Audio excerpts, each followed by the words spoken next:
La oralidad es tan vieja como la humanidad parlante. Todo lenguaje articulado es en principio un lenguaje oral. La escritura es una representación secundaria. El lenguaje se compone de sonidos, técnicamente fonemas, los cuales a su vez se combinan en palabras.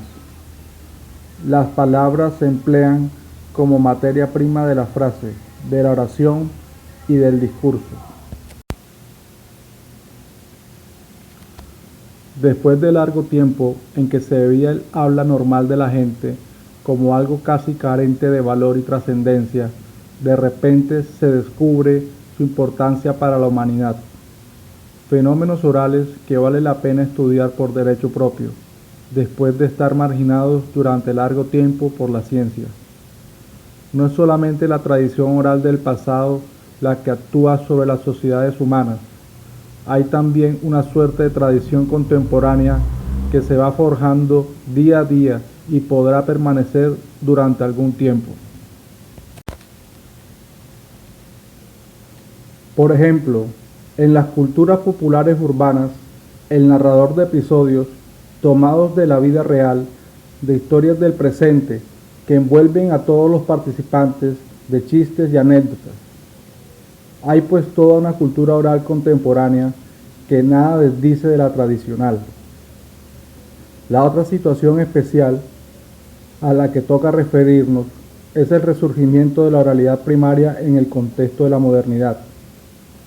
Es verdad que nunca se extinguió del todo la especie de los grandes conversadores y narradores de chistes y anécdotas.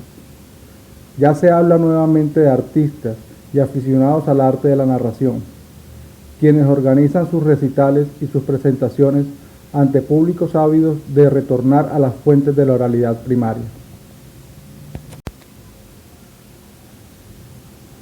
El desarrollo mayoritario de la humanidad ha sido predominantemente oral hasta comienzos del siglo XX. Hace apenas 100 años, la mayoría de los habitantes de todos los países, sin excepción, ignoraban la lectoescritura. En el continente americano sobrevive un amplio número de culturas indígenas, amerindias o neuroamericanas, muchas de las cuales conservan su idioma, casi siempre oral y carente de reconocimiento oficial.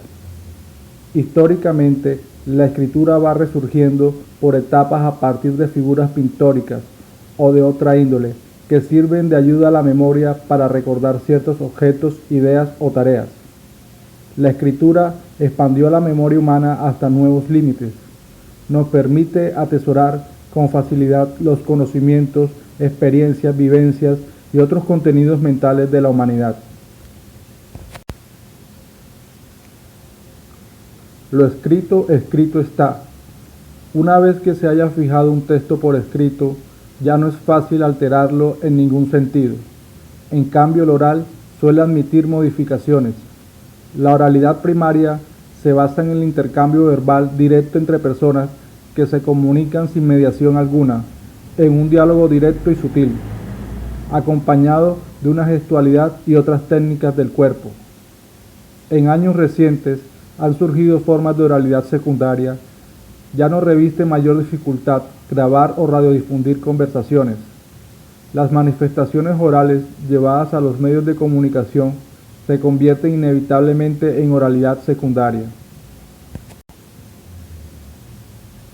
La presencia masiva y abrumadora de la oralidad secundaria, dada por los grandes medios de comunicación como un discurso unidireccional que no admite respuesta alguna de parte del interlocutor condenado a un papel de oyente pasivo, está más próximo al lenguaje escrito que al propiamente hablado.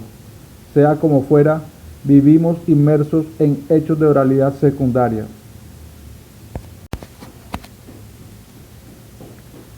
Para la opinión pública mundial, las sociedades primitivas, salvajes, atrasadas, incivilizadas, pobres en manifestaciones culturales, virtualmente carentes de lenguaje articulado, están condenadas a desaparecer.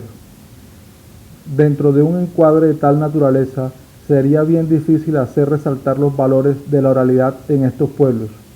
Sin embargo, durante las últimas décadas, y gracias a las investigaciones antropológicas, sociales y humanísticas, ha habido un acercamiento notorio a este mundo de valores reprimidos y negados en nombre del desarrollo.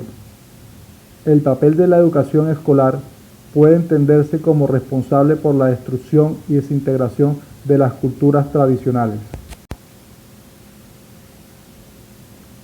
Es obvio que la escritura está invadiendo las culturas agrafas de manera indetenible y cabe agregar que hasta la fecha sus efectos han sido más bien nocivos. Tratar de orientar el fenómeno de la escritura en beneficio de las mismas culturas que hoy en día perecen ante su poder. Es tiempo de poner la escritura al servicio de la interculturalidad, del diálogo horizontal e igualitario entre culturas, una escritura que sea complementaria a la oralidad. En esta época ya es imposible que las sociedades y configuraciones culturales sigan permaneciendo aisladas entre sí. Hay que reconocer que tal situación está cambiando gracias a la radio, la televisión y el video, pero entonces estamos frente a una oralidad no primaria, sino secundaria, donde el predominio de lo escrito sobre el oral no admite discusión alguna. Todo esto nos hace pensar que estamos llegando a un punto de nuestro devenir colectivo donde la diversidad de expresiones orales convergen de todos lados para convertirse en un patrimonio común de la humanidad, que plantea en forma ejemplar la unidad de la especie humana dentro de su diversidad. La oralidad primaria pura está por desaparecer en todos los rincones del mundo, pero de modo alguno la oralidad como tal siempre existirá y persistirá mientras dure la especie humana.